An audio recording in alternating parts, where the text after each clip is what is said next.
Waalaikumsalam warahmatullahi wabarakatuh.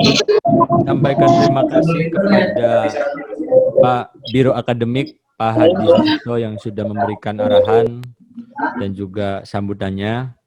Baik, langsung saja untuk efektivitas waktu, saya serahkan sepenuhnya kepada moderator, kepada Pak Boy Saifullah Jepender. Silahkan dengan segala hormat waktu dan tempatnya untuk memimpin jalannya Stadium General. Ada Pak Boy, disilakan. Terima kasih Pak Ahmad Rimpai. Assalamualaikum warahmatullahi wabarakatuh. Waalaikumsalam warahmatullahi wabarakatuh. Alhamdulillahirrabbilalamin. Wassalatu wassalamu ala asrofil anbiya'i wal mursalin wa ala alihi wa sahbihi ajma'in. Pada kesempatan hari ini, yang lain mohon di-mute dulu agar tidak terjadi noise atau bising. Kalau orang Sunda mah ya. Oke. Ada suara bayi nangis. Pak moderator, ada suara bayi nangis. Halo, ya baik. Langsung saja pada kesempatan kali ini di Studium General dengan tema Dilematika Dunia Pendidikan di Era Pandemi COVID-19 yang diselenggarakan oleh STKIP Pangeran Darmakusuma Indramayu, yang nanti akan disampaikan oleh Ibu Dr. Eva Nur Arofah MHun. Sekilas tentang penulis, Ibu Dr. Eva Nur Arofah MHun lahir di Desa Balerante, Palimanan, Cirebon, pada tanggal 25 Mei 1975. Beliau tumbuh di lingkungan keluarga pesantren, membuatnya memilih program tahfidz Al-Quran 30 juz di Pondok Pesantren Yayasan Ali Maksum, Krapyak, Yogyakarta, sesuai menempuh pendidikan aliyah atau setara SMA di Cirebon. Program tahfidz 30 juz sendiri diselesaikan pada tahun 1994. Jenjang S1 diperolehnya dari jurusan Tafsir Hadis IAIN Sunan Kalijaga, Yogyakarta pada tahun 2000, kemudian dilanjutkan dengan menempuh pendidikan pasca sarjana program studi sejarah pada Universitas Gadjah Mada tahun 2003.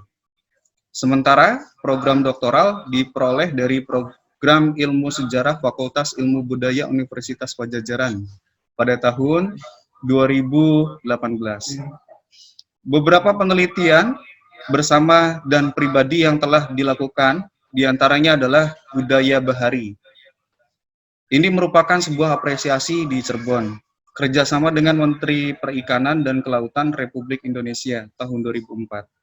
Kemudian juga Cirebon dalam 5 zaman, yaitu abad ke-15 hingga pertengahan abad ke-20.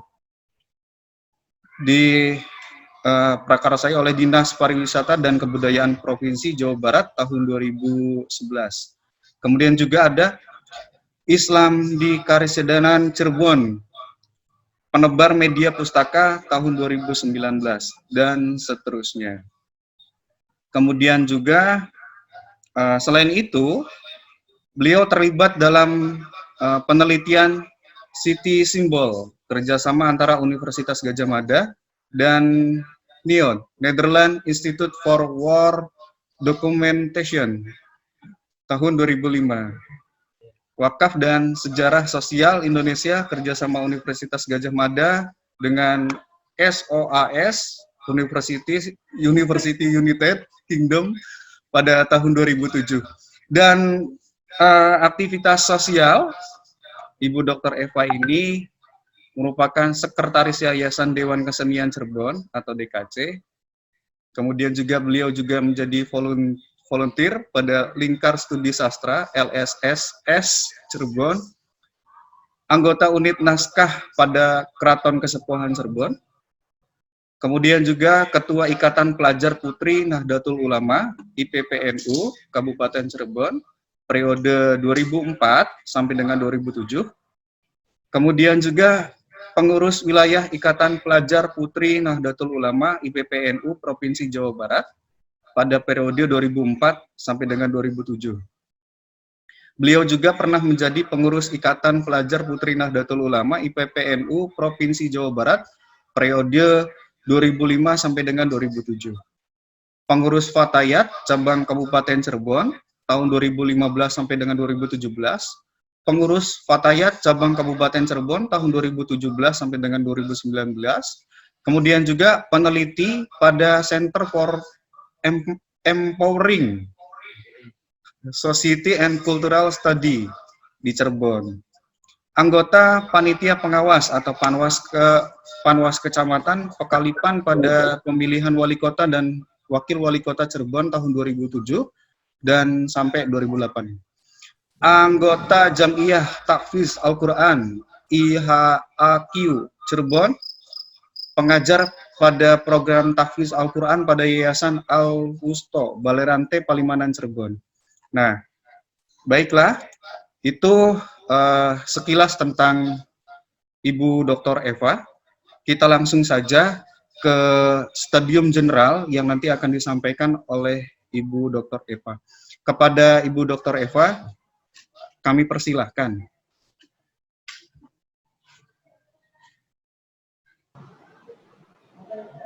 Ya, kedengeran nggak Pak Boy? Sangat kedengeran, Bu. Jelas, Bu. Oh ya, soalnya saya dari sana agak kecil suaranya. Tadi waktu Zoom belum Jelas, mulai, Bu. Ya. jelas. Tapi Sangat sekarang jelas. suaranya berkejar-kejaran.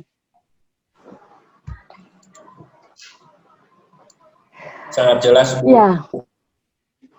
Ya, kita mulai saja. Bismillahirrahmanirrahim. Assalamualaikum warahmatullahi wabarakatuh. Waalaikumsalam.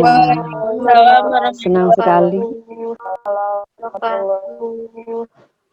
Alhamdulillahirabbil alamin wassalatu wassalamu ala asyrafil anbiya'i wal mursalin sayyidina wa maulana Muhammad wa ala alihi wa sahbihi ajma'in.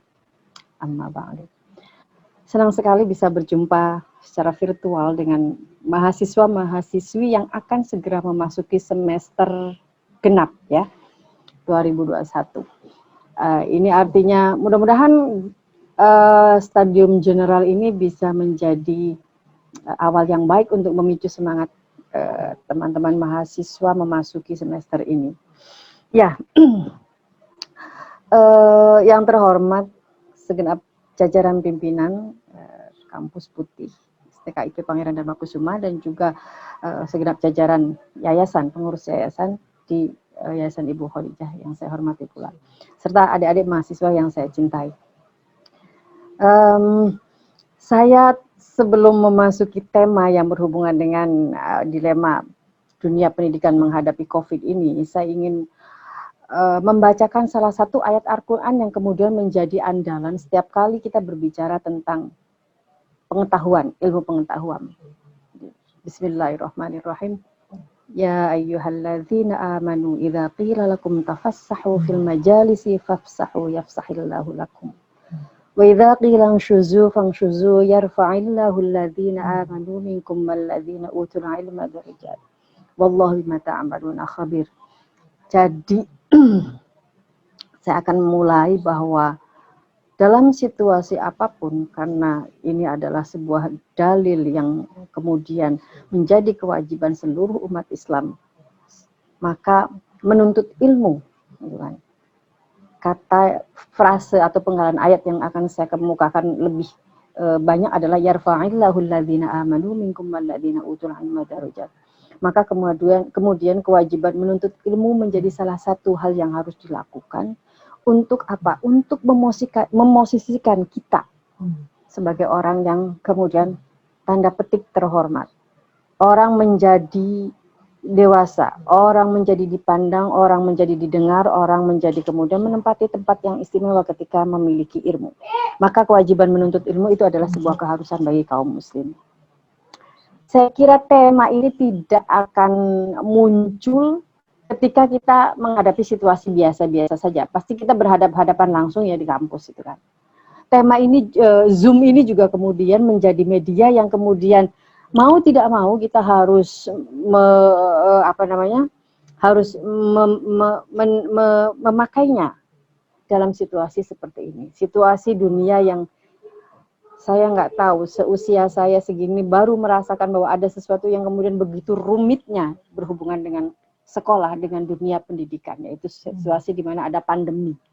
Pandemi yang tak pernah diduga, tapi mungkin ada beberapa orang yang mengatakan bahwa ini sebetulnya adalah sudah diramalkan bahwa akan ada pandemi.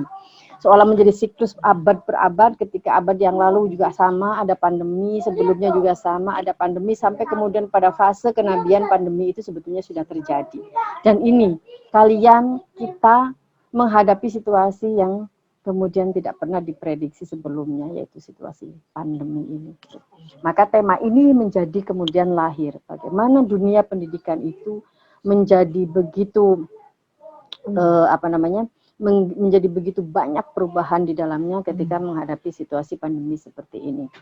Ya, itu yang pertama, itu sebagai pengantar. Selanjutnya saya ingin mengatakan bahwa sebetulnya menuntut ilmu itu menjadi kewajiban kita dalam situasi apapun, tidak terkecuali dalam situasi pandemi seperti ini. Pertanyaannya adalah kemudian bagaimana kita menghadapi ini? Sesuatu yang kemudian tidak bisa kita hindari keadaannya, sesuatu yang kemudian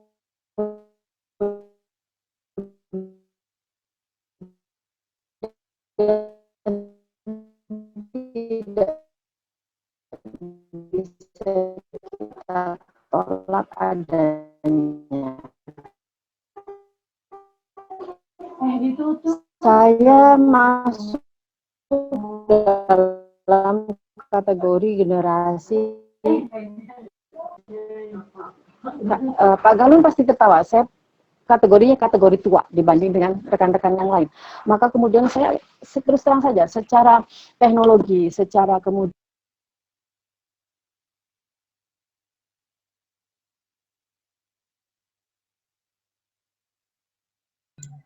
Halo Bu.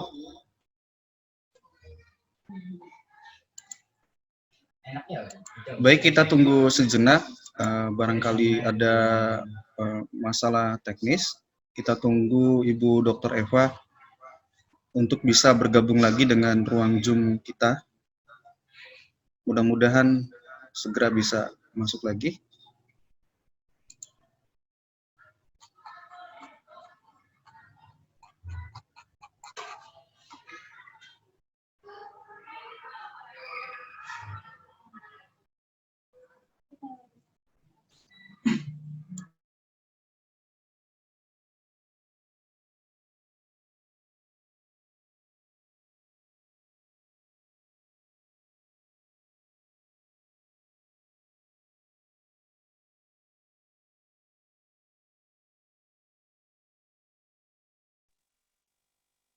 Mbak Boy, jadi sinyalnya agak lup-lup itu.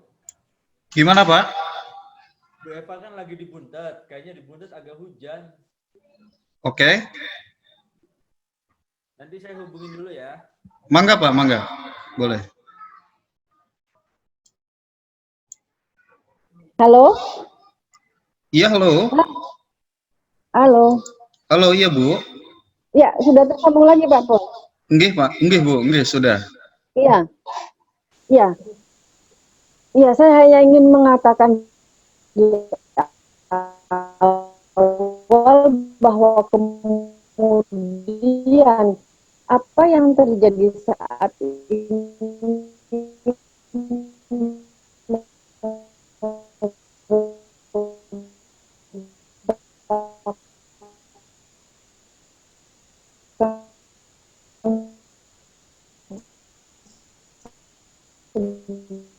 sesuatu yang kita tolak. Maka kemudian yang harus kita lakukan adalah berdamai dengan situasi yang ada seperti ini.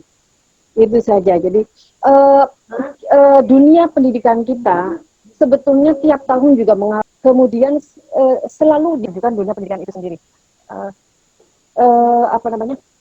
Dan itu tidak pernah. Kita beruntung kemudian bahwa teknologi sudah sedemikian maju. Kita beruntung kemudian bahwa akses ke seluruh dunia itu bisa terhubung antara satu dengan yang lainnya. Tapi bagi saya sendiri di luar bahwa ada persoalan atau tidak yang berhubungan dengan pandemi ini, terus dibahas tentang bagaimana sistem pendidikan kita. Saya menganggap bahwa dalam beberapa hal pemerintah kemudian tidak cukup cakap menangani pendidikan ini, sehingga kalaupun ada perubahan, ada sekolah yang dulu namanya SMP, tapi kemudian diganti lagi dengan SLTP. Itu bagi saya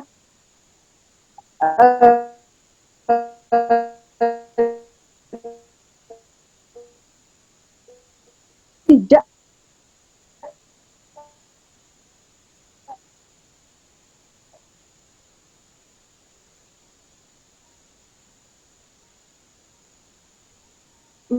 mengganti kepada sesuatu yang sifatnya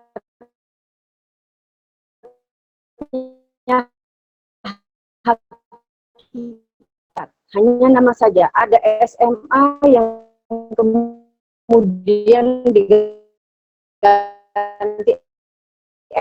SLTA, dan kemudian kembali lagi kepada SMA. Itu juga bagi saya tidak kepada sesuatu yang sampai kepada hakikat. Jadi persoalan pendidikan itu tidak sesederhana itu. Persoalan pendidikan itu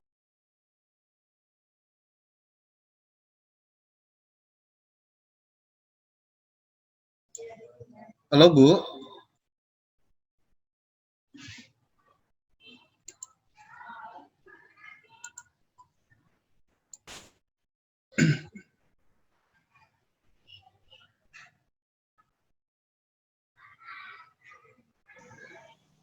Halo.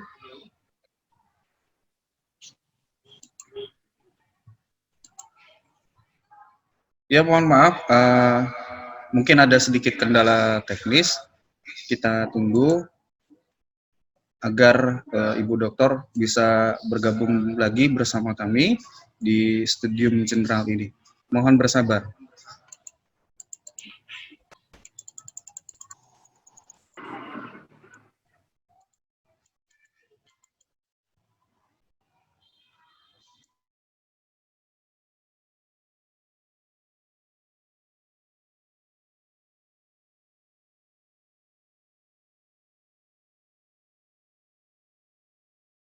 halo. Halo Bu. Iya Pak Bu. Ini kenapa, Pak Boy? Iya Bu. Kenapa ini rewel? Sekarang sudah jelas lagi suaranya? Ini jelas Bu. Kalau tadi mungkin ya sinyal, ada kendala sinyal mungkin Bu. Kok sering mati ya? Sering menghilang. Iya, mungkin sinyalnya Bu. Iya. Diteruskan Pak Faiz? Sudah bisa diteruskan? Iya Bu, nggak apa-apa, dilanjutkan saja Bu. Mau nggak? Oh iya. Jika kemudian saya diminta untuk berbicara terkait dengan tema dilema dunia pendidikan di masa COVID, tapi saya hanya ingin mengatakan di awal bahwa sebetulnya tidak dalam masa COVID pun dunia pendidikan, khususnya di Indonesia, itu sebetulnya sudah terbebani dengan banyak sekali persoalan yang kemudian juga seringkali mengundang kritik ya.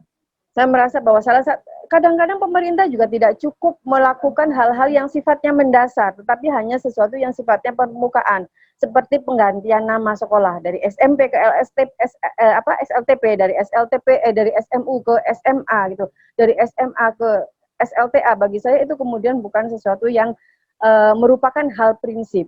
Yang agak prinsip mungkin kemudian kurikulum ya, perubahan kurikulum. Tetapi kurikulum juga ini sangat dipengaruhi oleh siapa kemudian pemegang kebijakan itu. Dalam hal ini misalnya kementerian.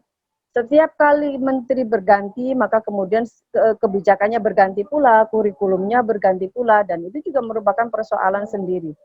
Nah, kini kita menghadapi situasi yang begitu kompleks ketika pandemi. Saya menjadi orang yang begitu tergantung untuk beberapa hal terkait dengan pendidikan anak saya dengan sekolah, pihak sekolah. Yang di situ ada guru, di situ ada murid, di situ ada pembelajaran. Masa pandemi ini kemudian mendatangkan persoalan sendiri karena tidak bisa dilakukan dengan tatap muka. Bagi saya kemudian tatap muka pembelajaran secara langsung itu tidak bisa digantikan sekalipun oleh kemajuan teknologi. Dalam hal ini Zoom atau Google Meeting. Jadi yang dilakukan teknologi saat ini atau kemudian fungsi teknologi saat ini itu hanya membantu saja. Karena pada dasarnya dunia pendidikan yang sangat kompleks itu bukan hanya kemudian mengharapkan sesuatu kepada muridnya itu, sesuatu yang sifatnya bertambahnya pengetahuan mereka. Tetapi yang paling penting lagi itu adalah sesuatu yang sifatnya bagaimana si murid belajar belajar bersama kehidupan sosial. Bagaimana kemudian guru sedikit atau banyak mampu mempelajari sikap atau attitude dari muridnya tersebut. Jika kemudian ada yang kurang baik, maka guru di situ sedikit atau banyak jadi menjadi sosok yang dibutuhkan untuk perbaikan akhlak murid-muridnya. Nah, itu tidak bisa digantikan oleh teknologi. Persoalan itu hanya kemudian diminimalisir oleh teknologi. Teknologi tidak akan mampu menggantikan sesuatu yang sifatnya face to face, pertemuan langsung. Teknologi hanya mampu kemudian menawarkan pilihan yang berbeda terhadap murid untuk bisa menambah pengetahuan. Tetapi persoalan bagaimana kemudian para murid itu bisa mempraktekkan hidup bersama dengan teman-temannya itu suatu yang tidak bisa digantikan. Persoalan lain juga menjadi kemudian semakin rumit ketika misalnya sekolah online tetap dilakukan. Tetapi orang tua yang harusnya menemani selama si anaknya tersebut online atau belajar jarak jauh tersebut tidak memiliki waktu yang cukup mendampingi putra-putrinya. Ini persoalan sendiri. Saya merasakan bahwa kemudian sebagai ibu yang bekerja, sebagai ibu yang kemudian dari jam 8 sampai dengan jam 10:30 itu memasrahkan hal-hal yang berhubungan dengan pendidikan, baik itu pendidikan karakternya, baik itu pendidikan pengetahuannya kepada guru menjadi begitu sangat kesulitan ketika harus sekolah daring seperti ini gitu kan. Belum lagi kemudian kurikulum yang terus berubah-ubah itu ketika diminta kepada orang tua untuk mendampingi siswa-siswanya, kadang-kadang itu saya kesulitan untuk pelajaran SD. Ini aneh bagi saya. Saya mengalami SD, tapi perasaan saya tidak sesusah-susah sekarang. Nah, itu adalah sebuah, bagi saya kemudian satu kesatuan yang menjadi persoalan dunia pendidikan kita. Persoalan pendidikan sendiri sudah sangat kompleks, tetapi itu menjadi semakin kompleks ketika kita menghadapi era pandemi. Pendidikan yang kemudian dunia pendidikan atau sekolah yang seharusnya bisa menjadi sarana untuk mencetak siswa-siswa yang bukan hanya bertambah pengetahuannya tetapi juga bertambah sikap baiknya, itu juga menjadi berkurang sekalipun teknologi itu menawarkan solusi ya, tapi bagi saya itu tetap ada yang tidak bisa digantikan dari pertemuan-pertemuan tersebut. Nah, persoalan lainnya itu kemudian adalah bagaimana penguasaan teknologi dari si orang tua yang diharuskan untuk mendampingi si siswa tersebut. Tiba-tiba orang kampung yang kemudian kebutuhan sehari-hari saja kesulitan, diharuskan memiliki handphone yang Android yang kemudian bisa untuk melakukan kuliah jarak jauh atau sekolah jarak jauh tersebut. Saya merasakan sendiri, saya tinggal di kampung dan beberapa orang tua merasa kesulitan ketika 4 anaknya SMA, SMP, 2 SD. Ini bagaimana? Kadang-kadang jamnya bersamaan untuk kuliah jarak jauh. Sementara masing-masing anak harus memegang handphone sendiri-sendiri, Android sendiri-sendiri. Nah, kebutuhan ekonomi yang tidak siap untuk kemudian menjangkau teknologi tersebut, ini menjadi persoalan tersendiri. Saya kira ketika subsidi pemerintah itu kemudian diberikan, kuota gratis atau apa gratis, itu tetap tetap sifatnya hanya meringankan, karena sebetulnya beban itu nyatanya menimpa orang tua si murid tersebut. Nah, itu dampak negatif atau dampak yang kemudian tak pernah diduga dari adanya pandemi ini.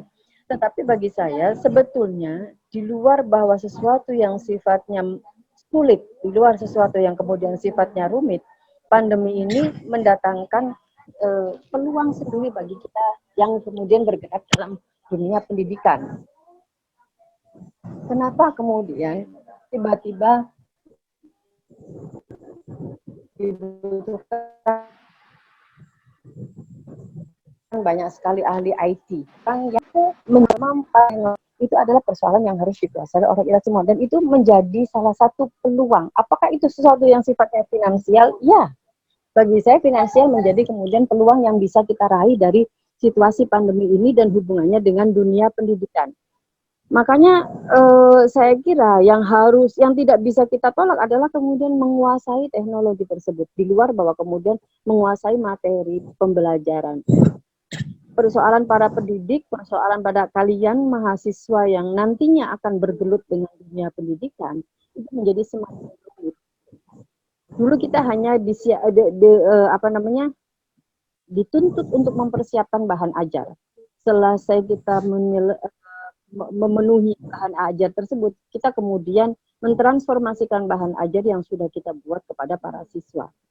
Sekarang kita masih harus ditambah dengan penguasaan bahan ajar, iya, mentransferkan kepada siswa, iya, tetapi kita harus juga menguasai bagaimana pengetahuan tersebut bisa sampai kepada siswa, yaitu dengan caranya menguasai teknologi ini. Itu hanya artinya di sini teknologi kemudian hanya membantu meringankan, membantu bagaimana kemudian materi-materi yang berhubungan dengan pembelajaran itu sampai. Nah, tapi ini menjadi persoalan lagi adalah kemudian yang berhubungan dengan sikap.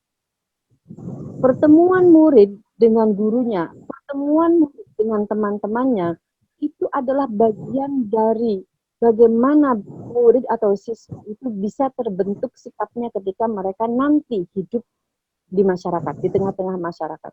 Nah, itu salah satu kemudian saya tidak bisa membayangkan generasi anak saya ini seperti apa gitu kan.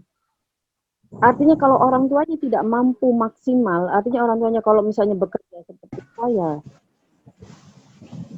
itu menjadi berlipat-lipat tanggung jawabnya. Ketika harus mendampingi anaknya untuk belajar, ketika harus mengajarkan bagaimana dia nanti hidup sosial. Perjumpaan dengan teman-teman, kemudian bermain bersama teman-teman, itu sesuatu yang tidak bisa digantikan dengan gadget itu. Persoalan yang lain. Persoalan yang lainnya yang tadi saya bilang adalah persoalan ekonomi. Tidak semua orang kemudian mampu membeli handphone. Ketika 3 orang anaknya harus sekolah atau membutuhkan satu Android, itu artinya beban sendiri bagi orang tua. Nah, di luar itu semua, efek samping dari teknologi juga menjadi sesuatu yang tidak bisa dihindarkan. Kebiasaan anak memegang gadget untuk kemudian belajar, nyatanya dalam banyak hal tidak berhenti kepada mereka memegang gadget dan tugas sekolah. Yang dilanjutkan kemudian itu yang terjadi adalah kemudian mereka game, memakai handphone itu tidak sekedar untuk menyelesaikan tugas sekolah mereka, tetapi mereka banyak sekali kemudian bergeser dari menyelesaikan tugas sekolah menjadi bermain-main, dan itu salah satu satu kebiasaan awal yang nantinya berdampak buruk ketika itu sudah menjadi seperti candu. Yang menjadi candu itu bukan mengerjakan soal yang diberikan oleh guru-gurunya di sekolah, tetapi yang menjadi candu itu adalah efeknya, kelanjutannya itu main game. Nah, ini bagi saya, kalau kemudian komitmen pendidikannya, beberapa menteri mengatakan bahwa persoalan pendidikan adalah persoalan yang bukan hanya tanggung jawab orang tua, bukan hanya menjadi tanggung jawab murid dengan guru. bagi saya selalu begitu kan, yang digaungkan oleh orang-orang yang berkecimpung dalam dunia pendidikan, bahwa persoalan pendidikan itu bukan hanya menjadi persoalan guru di sekolah. Saya kira itu sesuatu yang sangat klasik, sesuatu yang sudah usang. Karena nyatanya pesantren, kalau saya agak bergeser gitu ya, pesantren itu jauh-jauh hari sudah menerapkan tradisi sowan. Sowan itu bagi saya semacam MOU antara orang tua dengan kiai kalau itu di pesantrennya, atau dengan ibu nyainya. Ada orang tua yang kemudian menyerahkan anaknya sambil mengatakan, Pak Yai, titip anak saya. Silakan dihukum kalau dia salah, silakan dikasih tahu kalau dia keliru. Tapi tolong pengetahuan agama. Itu pasti kalimat andalannya begitu. Nah, kiainya menjawab, ya saya terima anak ibu sebagai santri saya, sebagai anak didik saya. Tapi kemudian tolong, orang tuanya jangan pernah berhenti untuk mendoakan. Itu yang pertama. Orang tuanya harus bisa membekali dia dengan bekal yang cukup. Itu yang kedua. Dan yang ketiga, orang tuanya harus membekali dia dari hasil pekerjaan yang halal. Nah, itu bagi saya ketika kesepakatan-kesepakatan yang yang sudah dipegang oleh dua belah pihak, antara kiai dengan keluarga dari santri, itu adalah MOU. Sekarang kita mengenalnya sebagai MOU antara guru dan kemudian keluarga dan si santri atau siswa. Nah, saya kira kita perlu lagi kemudian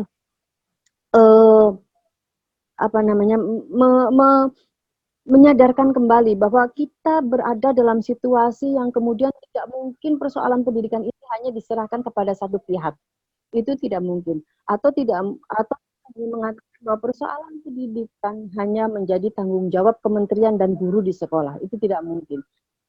Ini dalam situasi yang tidak seperti ini, yang sesuatu yang dilematis seperti ini, maka kesadaran bahwa semua pihak, orang tua, sekolah, itu harus saling bahu-membahu bagaimana generasi ini supaya selamat secara pendidikan. Ada banyak orang yang kemudian pesimis. Ini sudah hampir 1 tahun lebih, Pak Poi. Ini sudah berapa tahun nih, Corona ini? Sudah 1 tahun, Bu. Iya. Iya, sudah 1 tahun. Itu bukan hanya kemudian saya yang punya anak SD menyebabkan baju-baju itu tak terpakai, Pak Poi. Jadi saya sudah beli baju. Tahun lalu itu saya beli baju sekolah seragam anak saya, dan ternyata itu sekarang sudah tidak bisa dipakai dengan percuma, masih rapih, ada mereknya. Masih baru ya, Bu? Iya, anaknya cepat membesar, tapi kemudian tidak cukup dengan tidak pernah melakukan tatap muka, jadi itu seragam itu hanya diam di lemari sampai tak terpakai. Gitu kan. Itu persoalan tersendiri. Itu artinya apa? Artinya apa? Kita melewatkan satu fase. Bagaimana kemudian yang kita biasanya 1 tahun sekali beli baju atau 1 semester beli baju, itu tiba-tiba kemudian kebiasaan ada menghilang gitu kan, menghilang. Yang hal yang sepele bagi saya, ini hal yang sepele. Nah, ketika kemudian hari ini absennya pakai seragam gitu kan, seragam. Anak saya sampai berpikir begini, sudah bisa itu tipu-tipu. Bu, kita fotonya 5 aja langsung. Pakai seragam putihnya 5. Jadi kalau misalnya Pak gurunya kita seragam putih, kita kirim lagi foto yang lama itu. Itu bagi saya, kemudian bagi saya secara pribadi ini mengejutkan. Loh, kamu kok bisa begitu? Saya bilang kayak gitu kan. Ini namanya bohong sama Pak guru. Ya kan sama saja, Pak guru kan minta foto. Ini yang berhubungan dengan attitude. Kemudian lagi ada, coba anak-anak silahkan foto hari ini memakai seragam batik tapi dengan gaya bebas. Anak saya bilang begini, foto batiknya saja, bajunya saja, celananya nggak usah dilihatin. Fotonya cuma sebatas sampai dengan dada saja, dada dan ke atas. Tapi saya karena ini bebas, anak saya bilang saya pengennya di depan sangkar burung lovebird dia gitu kan. Nah, bagi saya kemudian ini mengejutkan, Pak Poi. Bagaimana tidak mengejutkan, kita dihadapkan sesuatu yang kemudian sepenggal. Kalau kita bertemu langsung, anak rapi, pakai celana, pakai kaos kaki, pakai sepatu.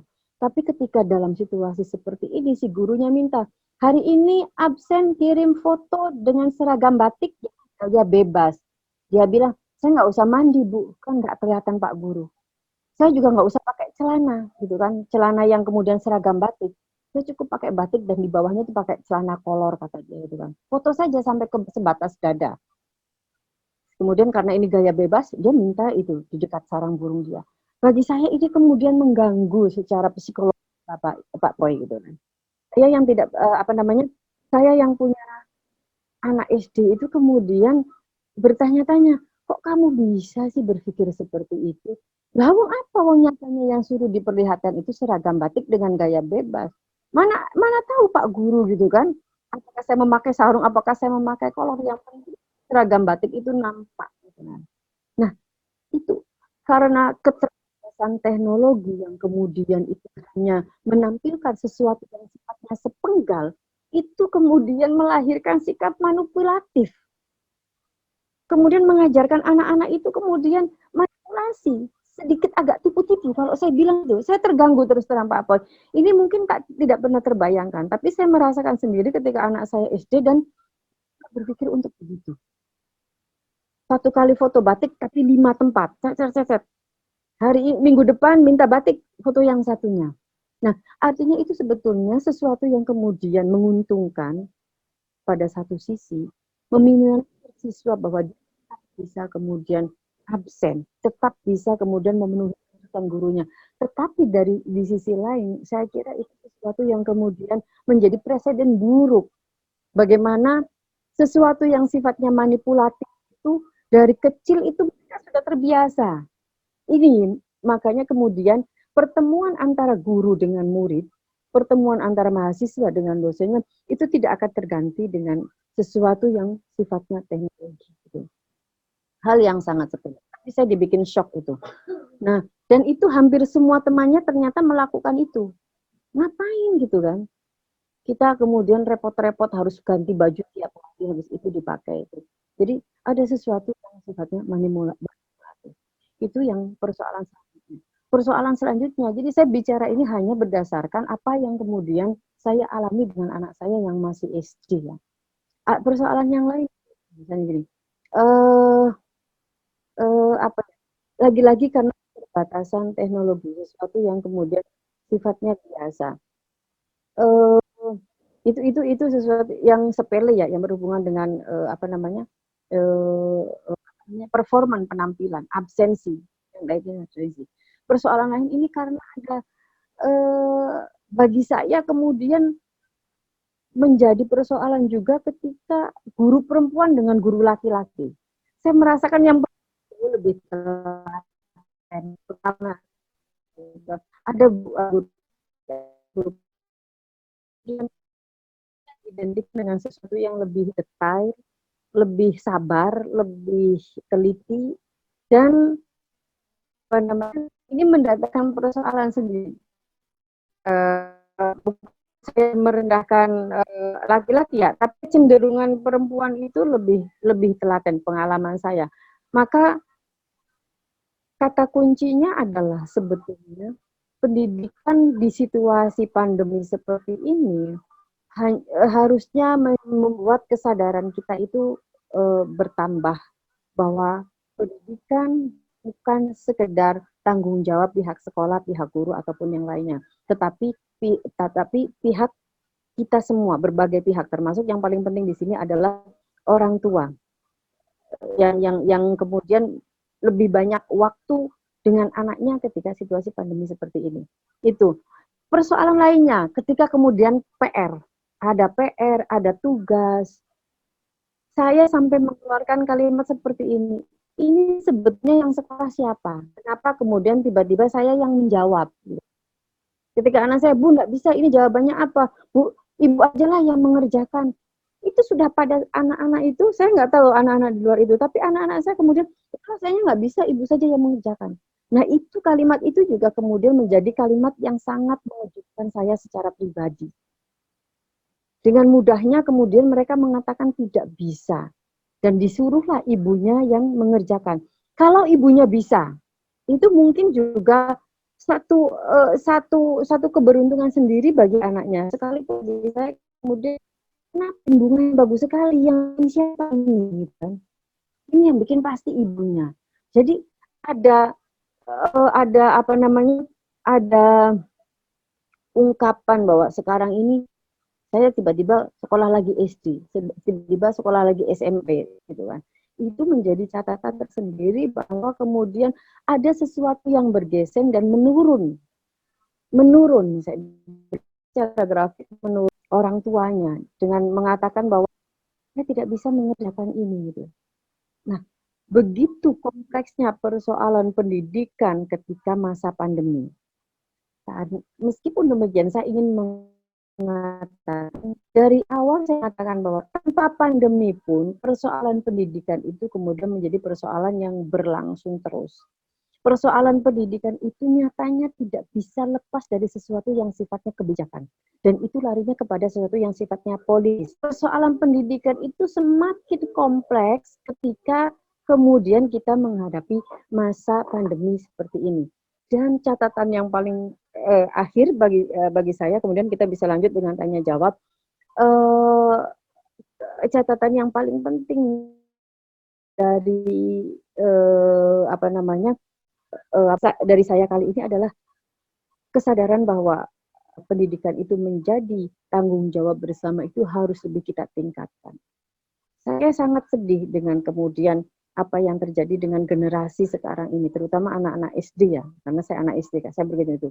Jadi kesadaran bahwa kemudian kita sama-sama dihadapkan pada sesuatu yang tidak biasa. Kita sama-sama dihadapkan pada sesuatu yang sulit. Maka kemudian lebih kesadaran bahwa persoalan pendidikan adalah persoalan bersama, tanggung jawab bersama, itu harus lebih ditingkatkan, dan kemudian peran orang tua, peran guru, peran murid itu juga harus lebih bisa dimaksimalkan. Saya kira teknologi menjadi sesuatu yang tidak bisa kita tolak, harus kita kuasai. Tetapi teknologi juga menjadi sesuatu sarana yang sangat terbatas. Di situ kemudian juga ketika teknologi itu menyelesaikan satu hal yang berhubungan dengan persoalan mereka atau siswa tetap bisa belajar, tetap bisa menambah pengetahuan mereka, tetapi ada persoalan yang tidak bisa kemudian diganti oleh teknologi. Pertemuan itu menjadi sesuatu yang istimewa. Pertemuan itu menjadi sesuatu apa namanya, membentuk karakter anak yang paling penting di luar persoalan apa namanya, selesai dengan teknologi. Jadi saya kira permukaannya seolah-olah kemudian selesai, bahwa belajar masih bisa online. Tetapi sebetulnya di dalam itu persoalan yang sangat rumit itu menimpa kita semua, orang-orang yang kemudian terlibat dalam dunia pendidikan. Ini saja Pak Boy, sudah setengah jam lebih ya? Iya Bu. Ya, kurang lebihnya mohon maaf, nanti kita lanjut dengan diskusi. Wallahul muwaffiq ila aqwamit thoriq. Wassalamualaikum warahmatullahi wabarakatuh. Ya mohon maaf, ini kendala teknis banyak sekali tadi itu kan. Waalaikumsalam warahmatullahi wabarakatuh. Terima kasih Bu. Assalamualaikum warahmatullahi wabarakatuh. Waalaikumsalam warahmatullahi Ya, wabarakatuh. baiklah. Untuk sesi yang berikutnya adalah sesi tanya jawab. Kami buka untuk 3 orang penanya untuk mengajukan pertanyaannya. Kami persilahkan.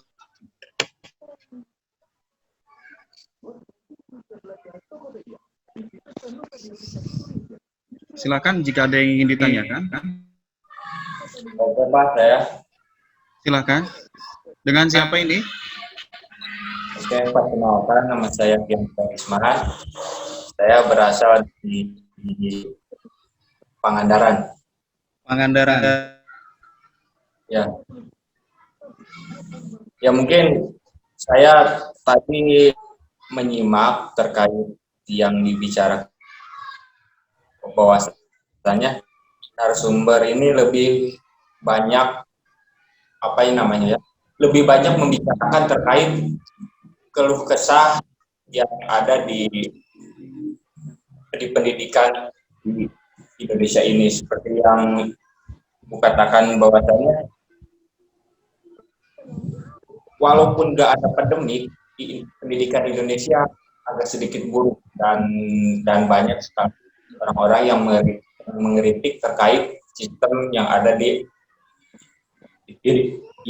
Indonesia ini. Saya juga sangat kasihan pada teman-teman saya, terutama di Pangandaran, yang bahwasanya pengen banget untuk mengikuti seminar ini, tetapi mereka terkendala seperti ya jaringan yang jelek, terus masalah paket. Mungkin ini adalah suatu permasalahan yang harus kita pecahkan bersama, bahwasanya kalau pendidikan adalah hak seluruh warga Indonesia seperti yang tercantum dalam Undang-Undang 1945 pasal 31 ayat 1. Nah, pemerintah gimana caranya saat pandemi ini bisa memberikan sebuah keadilan kepada masyarakat Indonesia terkait yang mungkin ada banyak banyak masyarakat yang susah sinyal dan ada juga yang sinyal. Nah, mungkin peran pemerintah dan pengelola pendidikan harus memikirkan kepada orang-orang yang mungkin susah sinyal gitu, Pak.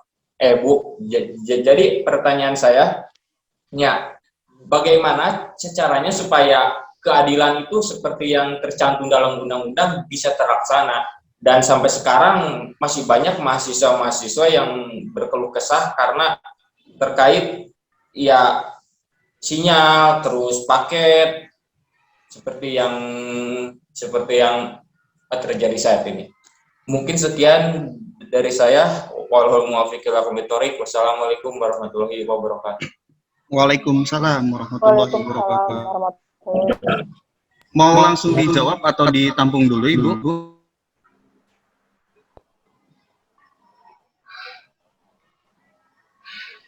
Terserah Pak Poi. Oke, Baik, ditampung ya. dulu aja ya Bu ya. Kita 3 pertanyaan. Oke, 2 pertanyaan lagi silahkan. Ayo ke Cisundapan. Ayo, siapa lagi? Masih ada 2 kesempatan lagi. Ayo, silahkan. Ini ada di kolom chat Pak Moderator. Oh, nggih. Ya, barangkali bisa untuk Oke. jadi menambah. Dari Muhammad Kemal, bagaimana di era pandemi COVID-19 belajar memakai teknologi? Apakah berdampak positif atau negatif? Karena kebanyakan orang menyalahgunakan teknologi. Terima kasih Muhammad Kemal. Pertanyaannya kami tampung dulu. Dan bagi kesempatan untuk penanya terakhir, kami persilahkan. Saya masuk ya Pak Po ya, Mangga. biar ada dialektika Pak. Ya baik, terima kasih kepada Pak Moderator yang sudah memberikan kesempatan kepada saya. Yang saya ingin tanyakan tadi penjelasan dari Bu Dokter itu cukup lugas, jelas dan sangat mencerahkan. Karena Bu Dokter itu selalu mencerahkan dan menggerakkan di setiap jejak langkahnya. Wah, ada unsur lebaynya kayaknya ini. Jadi yang ingin saya tanyakan mungkin pertama memang tanggapan dulu ya Bu ya. Tanggapan terkait masalah di era pandemi ini mungkin ya ngomongin dilema ya sangat banyak sekali dilemanya. Misalkan dari segi pengawasan orang tua itu di era PJJ, pembelajaran jarak jauh ini kebanyakan ngeluh Bu. Misalkan pertama memang menguras kantong yang cukup dalam walaupun memang diberikan bantuan kuota oleh Kemendikbud. Jadi memang sebetulnya pemerintah juga sangat responsif terhadap persoalan-persoalan yang ada hingga kemudian salah satunya itu kan pemberian kuota kepada siswa oleh Kemendikbud. Walaupun memang terkadang kuota ini digunakan bukan untuk belajar, tetapi untuk main YouTube, kemudian untuk main game dan lain-lain. Termasuk mungkin di kalangan mahasiswa pun seperti itu, Bu. Nah, tanggapan saya mungkin di era PJJ ini justru beban terhadap siswa itu cukup berat. Pertama, memang siswa hanya dikejar soal deadline penyelesaian tugas tanpa menyentuh soal substansi pendidikan itu sendiri. Misalkan mata kuliah matematika, siswa dibebankan di sekolah itu untuk mengerjakan PR dan juga mengerjakan tugas dari guru. Sementara soalnya itu terkadang yang saya temukan di lapangan itu cukup sulit. Hingga kemudian di sini tugas-tugas yang diberikan oleh guru di masa PJJ, pembelajaran jarak jauh ini, tidak melatih secara kecerdasan terhadap siswa itu sendiri.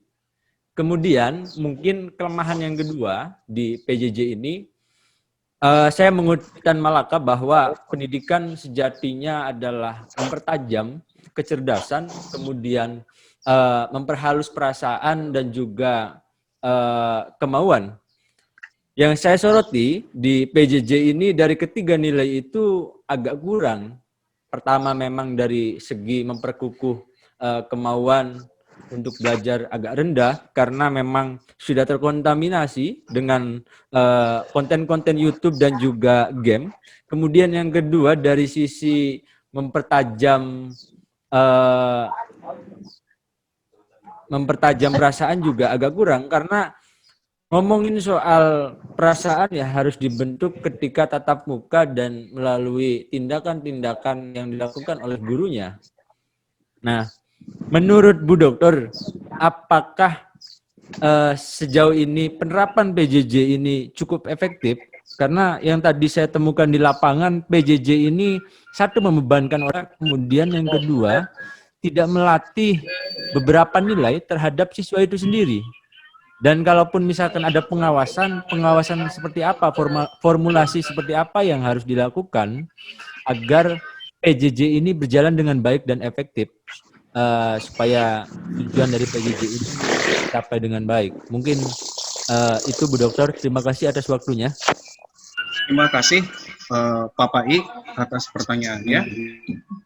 Mungkin sudah 3 pertanyaan yang terkumpul. Yang pertama adalah dari Tian, dari Pangandaran.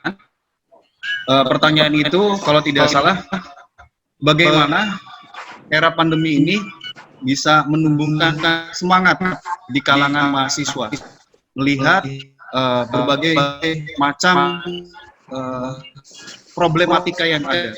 Kemudian yang kedua adalah pertanyaan dari Muhammad Kemal Yahya dari Prodi Pendidikan Ekonomi.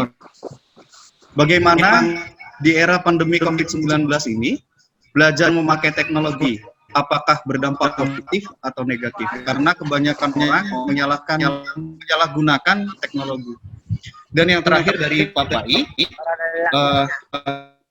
dari sekian banyak dilematika di era pandemi ini, dari mulai penyalahgunaan bantuan kuota untuk main Mobile Legends, nonton YouTube, dan seterusnya, pertanyaannya adalah apakah PJJ ini efektif? Seperti itu. Silakan Ibu. Ya, terima kasih Pak Boy. Terima kasih juga untuk 3 orang penanya ya. Saya kira semua pertanyaan itu berangkatnya dari realitas yang kita hadapi. Semua pertanyaan itu lahir dari pengalaman yang kita rasakan ya, semua. Bagaimana kemudian pendidikan, kalau saya tadi menangkap kata kunci yang sangat menarik bagi saya untuk pertanyaan pertama dari Pangandaran ya, yang kemudian keadilan pendidikan di masa pandemi. Menarik sekali itu kalimat yang mencatat juga. Baik, keadilan pendidikan di masa pandemi. Nah, Indonesia yang kemudian begitu luas, itu kan nyatanya memerlukan perilaku yang berbeda pula. Pengalaman saya waktu ke Papua, ya, ini waktu ke Papua, saya menuju dari Manokwari menuju Teluk Bintuni, itu perjalanan sekitar 12 jam. Kami menyewa 12 mobil 4x4, itu Hilux itu yang rodanya besar, yang apa itu namanya mobil apa yang hanya ada dua bangku, di belakangnya itu ada bagasi itu kan. 12 mobil Hilux mesin diesel itu karena medan yang sangat berat.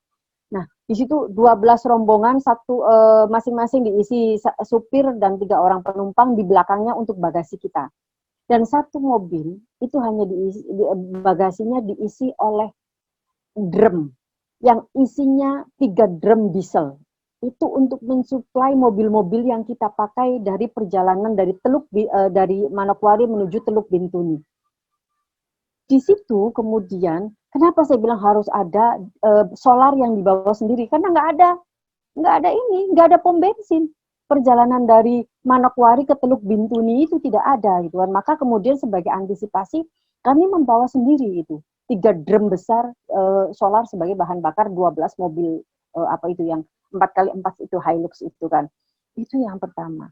Di tengah perjalanan itu kemudian tiba-tiba mobil kami dihentikan oleh salah satu penduduk. Saya nggak tahu itu di daerah apa.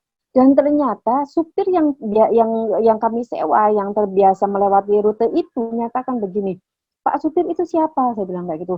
Oh itu biasa Bu, penduduk yang ngikut kita mencari tumpangan. Nah mereka mau kemana? Mereka akan berhenti di titik di mana ada sinyal handphone bisa masuk ke dalam handphone mereka, bisa dicapai oleh mereka. Itu. Dan ternyata memang benar, di tengah perjalanan mereka turun. Ada satu orang yang ikut turun hanya untuk menelpon. Maka kemudian saya menjadi sepakat bagaimana keadilan pendidikan itu harus bisa dirasakan oleh seluruh lapisan masyarakat yang ada di Indonesia. Tidak terkecuali apakah mereka yang kemudian di pegunungan atau mereka yang di pesisir atau yang mereka yang di dataran rendah, itu semua harus diurus oleh pemerintah. Itu mereka semua harus kemudian memperoleh fasilitas supaya bisa mengakses itu semua. Nah, itu kan dari awal saya sudah bilang, mau pandemi tidak pandemi, kita itu dalam hal pendidikan menghadapi persoalan yang sangat kompleks gitu kan. Maka saya membayangkan itu orang-orang Papua yang kemudian saya pernah melakukan perjalanan dari Manokwari ke Teluk Bintuni yang kemudian mereka susah sinyal. Itu bagaimana dengan pendidikan yang kita peroleh? Karena Indonesianya itu bukan cuma Jawa. Jawanya itu bukan cuma Jakarta. Jawanya itu ada kemudian Garut yang mungkin di tengah hutan. Jawanya itu ada kemudian Mundu yang agak dekat dengan pantai. Maka kemudian menjadi penting yang namanya keadilan pendidikan bukan hanya di masa pandemi, keadilan pendidikan untuk seluruh rakyat Indonesia harus diperoleh yang merata, sinyal itu merata. Ya, solusinya gimana? Saya kira ikhtiar itu sudah ada. Kita tidak boleh suudzon kepada pemerintah. Ikhtiar itu sudah dilakukan. Meski kemudian di tengah jalan itu misalnya ada yang dikorup. Meski kemudian di tengah jalan itu ada kualitas sinyal yang harusnya sinyalnya kuat menjadi sedang. Dan itu adalah persoalan yang berhubungan dengan karakter, persoalan yang berhubungan dengan attitude, sikap. Nah, jawaban dari keadilan pendidikan tersebut bagi saya itu benar. Keadilan pendidikan harus bisa dirasakan oleh seluruh penduduk Indonesia. Persoalan kemudian bagaimana caranya? Ya saya kira kemudian advokasi harus tetap gitu kan. Advokasi kepada pemerintahan atau yang berwenang itu harus tetap kita lakukan, bahwa di sini ada kekurangan sinyal, bahwa di sini kemudian tidak cukup dipersulit mendapatkan bantuan kuota. Itu tetap harus dilaporkan. Ini kemudian menjadi keuntungan tersendiri bagi kita ketika persoalan-persoalan ini bisa dengan segera kita upload gitu ya, kita sosialisasikan, kita kemudian kita sebarkan. Ini kemudian keuntungan dari teknologi. Dan begitu juga keuntungan yang lainnya adalah kita bisa dengan segera kemudian mengatakan bahwa yang ini harusnya ini standar sinyalnya itu bisa 3 garis, tapi kenapa hanya 1 garis? Ini pasti ada sesuatu yang kemudian dirubah yang berhubungan dengan orang-orang yang dipercaya untuk misalnya untuk membangun infrastruktur misalnya. Kita bisa dengan segera mengatakan komplain, kita bisa dengan segera mengatakan bahwa ini sudah selesai. Nah, ya kalau pertanyaannya kemudian apa yang harus bisa kita lakukan, ya lakukan yang bisa kita. Kalau bagi saya, kalau misalnya kemudian mengadvokasi pemerintah melalui kelompok, melalui lembaga, ya advokasi. Kalau kemudian bisa memberikan menyebarkan informasi yang berhubungan dengan penyelewengan atau kemudian berhubungan dengan kesuksesan, ya kita lakukan.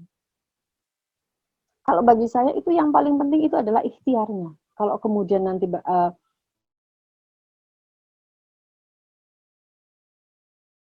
persoalan kemudian bagaimana kita ikhtiar saja. Jadi kalau untuk keadilan, ya mari kita kemudian menjadi persoalan bersama dan ikhtiarnya pun harus dilakukan bersama. Pertanyaan kedua, dampak positif dan negatif teknologi untuk pendidikan. Saya sudah menjelaskan tadi. Saya bahkan hampir sampai kepada kesimpulan mencurigai ini kamuflase, pura-pura, tindakan menutup-nutupi itu sudah pandai dilakukan oleh anak SD. Pengalaman anak saya sendiri kemudian membuat saya berkesimpulan seperti itu. Gak usah lah Bu, kita pakai celana panjang. Saya pakai celana kolor aja yang tadi malam dipakai tidur. Yang penting baju batiknya itu saya pakai dan itu kemudian difoto. Selesai bagi dia. Ketika gurunya meminta, hari ini foto pakai seragam batik gaya bebas. Itu mengerikan. Itu mengerikan. Artinya apa? Kita sudah paham bahwa ada yang tidak tergantikan oleh oleh pertemuan. Bahwa kita paham bahwa di situ ada sisi positif dan sisi negatif dari teknologi itu. Kalian mahasiswa, bukan lagi siswa. Kita menggunakan kata maha itu biasanya untuk Allah. Maha besar Allah, maha benar Allah dengan segala firman-Nya, maha agung Allah. Tapi kemudian kalian itu, status yang menempel kepada kalian itu bukan lagi siswa, tetapi mahasiswa. Maka kemudian tuntutannya, perannya juga akan berlipat-lipat. Jika kemudian pertanyaannya dampak positif dan teknologi pendidikan itu sudah kita sadari, maka kemudian yang paling menentukan itu adalah bagaimana kita mengambil sisi positifnya, dan kemudian membuang sisi negatifnya. Gampang sekali itu pertanyaannya. Itu bagaimana kemudian tergantung kepada kita. Mau mengambil sisi positifnya kah? Atau hanya mau mengambil sisi negatifnya saja? Itu yang kemudian menjadi pilihan itu pada akhirnya kembali kepada kita. Kita mau memilih yang mana. Gitu. Akan selalu ada dampak positif dan negatif dari teknologi itu akan selalu ada. Tinggal kitanya saja mau mensikapi seperti apa. Itu yang kedua. Pertanyaan yang ketiga, Pak Pai ya, saya kira Tan Malaka itu menjadi sosok yang begitu menarik. Saya pernah membaca di Harian Republika entah itu tahun berapa. Pelajaran yang kemudian diwajibkan di Amerika itu salah satunya adalah bahasa Inggris, sejarah, dan sastra, serta filsafat. Saya pernah baca di Republika. Jadi orang-orang itu kemudian terbentuk karakternya, kemudian menjadi halus perasaannya, menjadi tajam otaknya. Itu karena mereka dibiasakan dengan 4 pelajaran wajib tersebut. Di luar kemudian pilihannya adalah misalnya dia jurusan kedokteran, tetap mereka harus mendapatkan sastra, tetap mereka harus mendapatkan pelajaran bahasa Inggris, tetap mereka harus mendapatkan filsafat gitu. Untuk kemudian menjadi sesuatu yang komplit, bahwa kemudian bukan hanya kecerdasan otaknya saja, bukan hanya kepekaan tapi juga kepekaan hatinya, tapi juga kemudian ketajaman perasaannya. Maka saya kira Tan Malaka itu kalau dari riwayatnya dia itu orang pesantren besar di surau ya, di surau. Dia itu tidak dijelaskan secara spesifik berapa juz yang dia hafal, tetapi dalam catatan disebutkan bahwa Tan Malaka itu adalah hafal Al-Qur'an.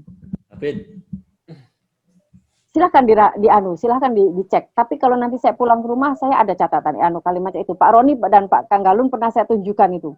Bahwa Tan Malaka itu hafal Al-Quran, tapi tidak pernah dijelaskan berapa juz. Bagi saya kemudian itu yang membuat kecerdasannya itu menonjol ya. Ide-idenya, kepekaan dia akan situasi Indonesia saat itu menjadi benar gitu kan. Beban orang tua yang kemudian sekarang semakin berlipat-lipat itu kan, tadi saya sudah mengatakan pengalaman saya pribadi gitu kan, PJJ itu menjadi sesuatu yang kemudian dikerjakan oleh anak. Standar bahwa kemudian apakah PJJ itu sudah sudah terpenuhi, itu menjadi sesuatu yang kemudian bagi saya absurd sekali itu Pak I. Kita itu kemudian menjumpai sesuatu yang absurd dalam artian bahwa kita nggak pernah tahu kok anak kita. Kalau anak saya perkalian saja sampai sekarang belum hafal. Terus terang saja itu kan. saya sampai berpendapat begitu, daripada saya nggak mendapatkan sesuatu yang banyak gitu kan, sesuatu yang harusnya banyak dari pertemuan-pertemuan yang seharusnya anak saya lakukan, dari pelajaran-pelajaran yang langsung diampu oleh gurunya, saya lebih baik kemudian akan fokus kepada satu hal yang saya bisa. Saya bilang, ngaji. Apakah ini termasuk hebat atau tidak? Tapi anak saya yang sudah mau memasuki usia 9 tahun di bulan Maret depan, itu saya pertek gitu kan. Saya fokus untuk kemudian ngaji harus hatam. Dan sekarang sudah sampai juz 28. Saya mengatakan, wis Dek, daripada sekolah dapatnya juga sedikit, maka kamu ngajinya sedikit juga. Wis karena bubu kamu bisa lebih mengutamakan ngaji dulu, maka saya memang itu lebih mengedepankan anak saya untuk ngaji. Saya nggak tahu, saya kemudian mencoba mengambil sesuatu yang paling memungkinkan. Tapi mungkin ada orang tua kemudian saya akan ngajari anak saya gitu, dan itu lebih baik. Lebih baik. Terus terang saja Pak Pai. Aku ini saya bilang, Dek, Bubu ini kuliah S3, tapi kok mengerjakan PJJ itu banyak yang nggak ngerti. Itu saya nggak tahu itu. Perasaan dulu waktu saya SD itu soal itu nggak begitu susah. Tapi kemudian kurikulum 13 itu ya Allah gitu kan. Rumit sekali untuk kamu yang kemudian masih usia segitu. Ditambah lagi kemudian dengan adanya pandemi ini. Jadi pemerintah atau penguasa yang kemudian mengambil kebijakan, bagi saya itu juga menghadapi situasi yang tidak mudah dalam pandemi ini berhubungan dengan persoalan pendidikan. Maka yang dilakukan itu bukan menjadi kemudian solusi untuk di masa pandemi. Tidak, bagi saya itu bukan solusi. Karena pertemuan itu tidak tergantikan. Tapi kemudian hal yang paling mungkin dilakukan pemerintah selama masa pandemi, yaitu PJJ lah, daring lah, Zoom meeting lah, Google Meet lah, itu kemudian bagi saya bukan solusi, tetapi itu hanya menjadi sesuatu yang paling mungkin dilakukan oleh orang-orang yang memegang kebijakan dalam persoalan pendidikan. Karena nyatanya apa? Nggak bisa tergantikan itu pertemuan itu. Nggak bisa, nggak cukup. Lawang yang kemudian pelajaran-pelajaran eksak yang biasanya anak-anak itu menguasai, yang kemudian bukan sesuatu yang sifatnya rasa, bukan sesuatu yang sifatnya sikap ya. Matematik itu kan kita kadang-kadang memisahkan dari sesuatu yang sifatnya rasa, itu bagiannya sastra. Matematik juga tidak sesuatu yang kemudian kita hubungkan dengan hati, yang berhubungan dengan ilmu sosial, humaniora. Itu kita kesampingkan sebagai ilmu yang kemudian hanya mengedepankan kemampuan otak kita, rasio kita. Tetapi nyatanya itu juga tidak menjadi sesuatu yang PJJ itu tidak menjadi sebuah solusi. Bagi saya itu hanya kemudian alternatif yang paling mungkin dilakukan. Itu gila saya bilang, generasi anak saya itu seperti apa, itu saya berpikir begitu. Jadi apakah mau memilih seperti saya gitu kan, artinya memprioritaskan anak itu ngaji saja itu kan, atau memang kalau memang memiliki kesempatan untuk bisa mendampingi anak-anaknya sampai 24 jam menyelesaikan semua tugas-tugasnya, itu mau lebih baik gitu kan. Tapi lagi-lagi poinnya adalah bahwa kita menghadapi situasi yang rumit. Itu saja Pak Boy. Nggih, Bu. Nggih. Matur suwun. Ya, baiklah, begitu yang bisa kita pelajari pada kesempatan hari ini. Mungkin dapat saya simpulkan bahwasanya dilematika dalam era COVID ini, jawabannya itu sederhana, yaitu dibutuhkan kesadaran dan tanggung jawab kita bersama. Untuk apa? Untuk meminimalisir bagaimana proses belajar yang tidak dapat digantikan oleh PJJ ini tidak menimbulkan sifat manipulatif, kemudian juga tidak menjadi suatu hal yang dapat menurunkan baik itu moral ataupun karakter. Sehingga nanti ke depannya saya harapkan kepada seluruh mahasiswa STKIP Pangeran Darmakusuma agar dapat bisa menguasai teknologi. Nah, kalau di STKIP Pangeran Darmakusuma ini nanti ke depannya kita akan menggunakan LMS. Jadi bagi rekan-rekan yang sudah mendapatkan user user dan password, itu tolong diingat-ingat karena nanti kita ke depannya akan menggunakan itu. Dan pesan saya, selalu awasi diri Anda di rumah, karena di era PJJ ini mungkin kita berkaitan atau bersinggungan dengan internet, sedikit-sedikit buka internet, lihat YouTube, yang tadi tujuan utamanya mau belajar, ketemu konten dangdut yang asik, akhirnya kita belok niatnya. Nah, ini perlu menjadi hal yang harus digarisbawahi oleh rekan-rekan mahasiswa yang lain. Itu saja mungkin untuk stadium general kita pada sore hari ini. Saya selaku moderator mengucapkan terima kasih yang sebesar-besarnya kepada Ibu Dr. Eva atas ilmu yang sudah disampaikan. Dan Sama-sama, saya Pak ucapkan, Boy. nggih Bu, saya ucapkan terima kasih juga kepada rekan-rekan mahasiswa yang sudah menyimak dengan baik. Apabila ada rekan yang belum bisa mengikuti kegiatan Stadium General pada kesempatan kali ini, mungkin nanti saya akan share link YouTube agar seluruh mahasiswa bisa menyimak dengan baik Stadium General kita pada kesempatan hari ini. Terima kasih, kurang lebihnya mohon maaf. Wassalamualaikum warahmatullahi wabarakatuh.